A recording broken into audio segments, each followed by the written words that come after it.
before the world knew his name. There was only a boy, not a prince, not a prodigy, just a boy, born not in a palace but in a modest home in Lahore, born not into glamour but into grace. On October 5th, 1952, in a city still holding the scent of post-partition dust and dream, a boy opened his eyes, Imran Ahmad Khan Niazi.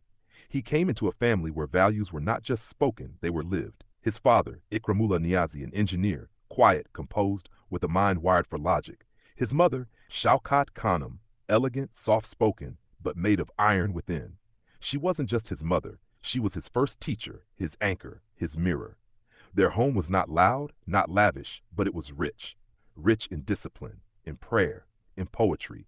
They didn't raise him for the world, they raised him for himself. He was different from the start.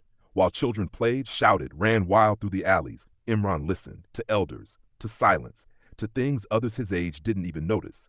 He was never in a rush to speak because he was too busy absorbing the world, absorbing the pain of a newly born country, absorbing the longing in Iqbal's verses, absorbing the unspoken hopes in his mother's eyes. He was not raised with flattery, he was raised with faith. Then came school, Aitchison College, a place where tradition met privilege, where heritage wore a uniform. But Imran didn't feel at home. Among the polished sons of bureaucrats and diplomats, he felt like an outsider. He wasn't rebellious, but neither was he molded. He walked the hallways quietly. He was not the loudest voice in the room, but he was the one thinking the most. That sense of not belonging could have broken a weaker boy. But Imran didn't break. He turned inward.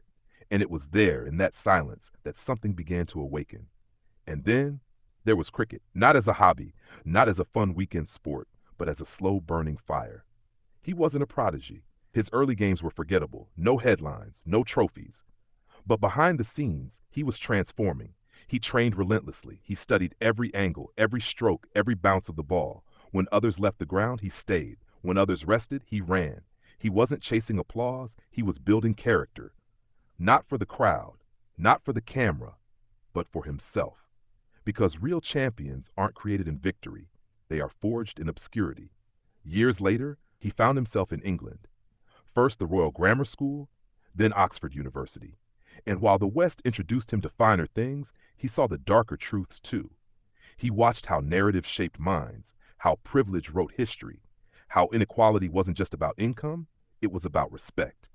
He never let the luxury distract him. He never let the charm of England pull him away from Pakistan.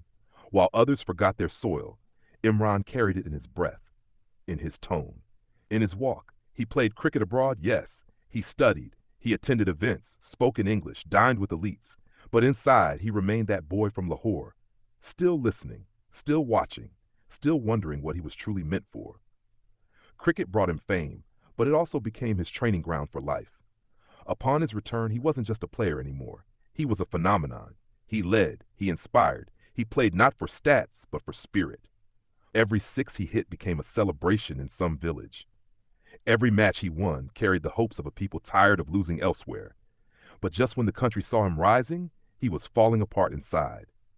In 1985, he lost his mother, to cancer, to silence, to helplessness.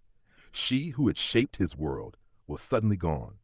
But from that pain, a seed was planted. He made a promise that no mother, no father, no child should die just because they cannot afford hope. He dreamed of a hospital, not one that catered to the rich, but one that belonged to the people. People laughed. They called it impossible. They mocked him on air and print.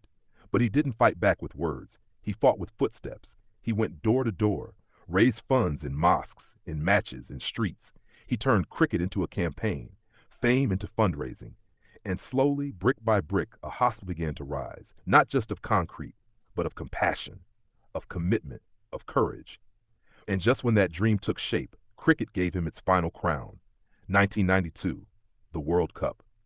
A tournament that turned underdogs into legends, and Imran into an immortal symbol. That win wasn't just about sport, it was about belief. It was about reminding Pakistan what it was capable of when it followed a leader who refused to back down. But while the country celebrated, Imran's gaze was already shifting. He had begun reading the Quran with meaning. He didn't read for ritual, he read for truth. He began to understand that real leadership isn't about commanding fear, It's about earning trust. That justice isn't an institution, it's a way of life. That the highest rank is not prime minister, it is servant of the people. He wasn't done. His journey wasn't over. Cricket gave him a voice, but his soul wanted to speak a language bigger than sport, because inside him, the boy still lived.